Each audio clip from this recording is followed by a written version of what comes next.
Hello and welcome, this is Marco, product designer at GrowWorks. Today is all about how to land your first role as a product designer, UX designer, you name it. I received a lot of questions asking me how do I start into this world. I remember when I moved to London, it was really daunting for me. What is UX? What is UI? To be honest, I don't even remember if there was UX. Probably I wasn't interested at that point. But what is UX? What is UI? How do you move from this world to the next one? Landing the first job is not going to be easy. Either way, if you're trying to switch from a more creative job to a UX role, to a product role, or just you're coming out from a university, it's not going to be easy first place. First of all, because you have to prove that you're good in your job. How do you prove that you're good in your job if you've never done your job before? I know what you're thinking now. Yeah, but I had that course on my back. I also designed that brochure that was amazing, and that's still UX, isn't it? It's not exactly like that. The market doesn't think in the same way, unfortunately, because I was thinking exactly the same. The first thing first you need to do is you need to find a way to show them that you are good. So I'll give you some tips later in how you can build your portfolio and your CV.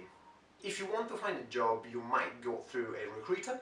A recruiter has got a different mindset of a creative designer, or head of design. I've seen CVs with dots on it, with graphs and stuff like that. Remember, recruiters still quite old-fashioned and not really visual. They need something easy to scan. I will share with you my CV or how you can do a CV. It's really simple. The top bit will be just an introduction about yourself, like briefly you will talk about what you're good at, what you're not good at. Now don't talk about what you're not good at, just trying to push the good part. Then you start with your experiences. Of course you won't have a lot of experiences, but we will see how we can build up. I will show it to you what I have in place and we share with you a template that you can use. Initially my CV was full of graphics and like really creative, and I was asking myself, what the fuck, why am I not receiving any answer back? I have to thank a couple of recruiters. Once they gave me some hints and how they wanted it, that was amazing. I had an increase of contacts from recruiters that was unbelievable. So as I said, really simple, trying to bold words that will help scanning through your CV. I will show it to you, it's going to be easier. Another thing that you will need to put in place is your portfolio. What is a portfolio? Is the showcase of your project, the project that you worked on and so on. I'm pretty sure you don't have a lot of them because you might starting now, you've just finished uni or you have a course, probably you have one or two projects that you want to showcase. The portfolio part is an art that you want to master. It's not really easy. I'm not great in doing my portfolio, but I will show you what it could be a nice portfolio. You can decide if you want to go for a PDF or if you want to go for a website. Usually you cannot share your projects outside, so I prefer to go with PDF, but there are some people that are using websites and that work quite well. You could also lock your website behind a password. One person that I really like is Ash. Ash is one of my friends. What I like of this portfolio is really simple. It's got 3 projects, no more than that. Of course they have like one is Monzo and people got attracted mainly from that. Take this as example.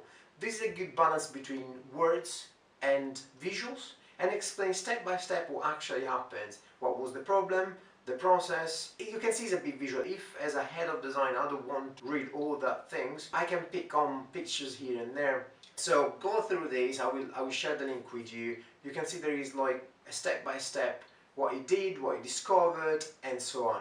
I think this is really good and he got a lot of tractions from recruiters. So what you want to show is a process, 2-3 projects, no more than that, or maybe 4. There's not a rule. That's the thing, there's not a rule. My portfolio is a bit longer, but it's not so great, to be honest with you. You have now your portfolio ready, your CV ready. What do you have to do? You have different options here. You can go for a recruiter, can be external, like agencies. There are a few recruitment agencies out there. Could be an internal recruiter. There are like in-house recruiter for each individual company. LinkedIn works really well. I use LinkedIn quite a lot. I will probably show a video how I do this because I had like a friend of mine asking me, how do you find these jobs? It's like everything there. But the world is your oyster. We'll say that, I don't know.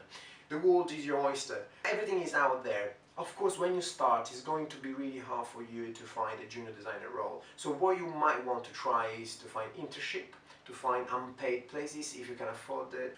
If you cannot afford it, I would suggest you to go for a part-time job in somewhere and then do your internship in another place.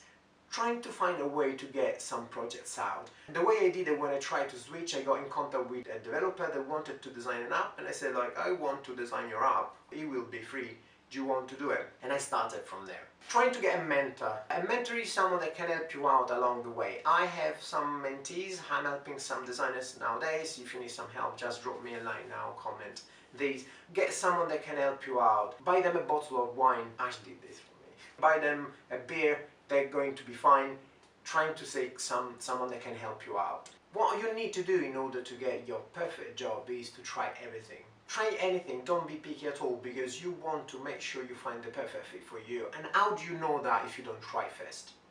So you will have places like agencies where you can push something out, be quicker, don't think about data a lot, make more assumptions, create beautiful stuff, push them out, done. You might want to work for a product where you need to focus a bit more on a part of the product. That could be checkout, could be funnel, you can look at data, you can be more like mindful of what you do, or you want to be a consultant, or you might want to work for companies where design as a service is a thing.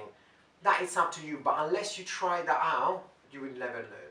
One of the last things that I want to talk to you about is be humble. One of the things that are missing to designers nowadays, not just designers, I've seen few people quite cocky around. Oh, sorry, that wasn't a bad word. I've seen some people quite proud of themselves, even if they never started before, trying to be humble. You know nothing about what is out there. What you learn in school, or what you learn in these courses, is quite linear. When you go out from there, it's not going to be so linear. You might not be working on a full project. Maybe as a junior designer, you probably will just assist a more senior designer with some wireframes, with some prototypes. Initially, probably you won't put your hands on something meaty, unless you go for a company that will trust you and happy to help you out in growing, but initially it's going to be different. So what I want to say is, like, trying to be humble. When you're coming out from a university or a course, you're not a lead. You will be assisting, helping other senior designers, that's for sure, and most of the time you will be doing a bit of boring jobs, but you need to learn the basics before starting. What you learned in uni is really linear. I've seen portfolios all done exactly the same way. I had someone one day saying, should I do a wireframe now? Like, why? Do you understand why you're doing wireframe? So these first jobs will help you out understanding what is a real job. Now you got your CV, you got your mentor, you found your job, you're starting in your new role. What you want to do the first day is be humble, listen. Don't go there and go like suggesting stuff unless you don't get asked. But go there, listen, absorb. The first few weeks, few months is going just to be for you in alignment with the other people. That you might be asked to put together something. What you have to learn, what you have to understand, asking questions is a good thing. My mistake was I was going to conversation with nothing with me, not a notepad, going back to my desk, doing stuff, people getting upset because I wouldn't do what they asked me to do. If you ask questions doesn't mean that you're not good at your job. Actually, it's even better. If you ask questions, your seniors will look at you going like, wow, he's interacting with me. Ask questions, write down notes, ask them follow-up questions, say like, this is what I understood, did you actually ask me to do this? Read more books, that is a good way of starting. So, what have you? I have more books. Product design, this is not really famous, this is from UX Studio. Oh, I love the smell of the books.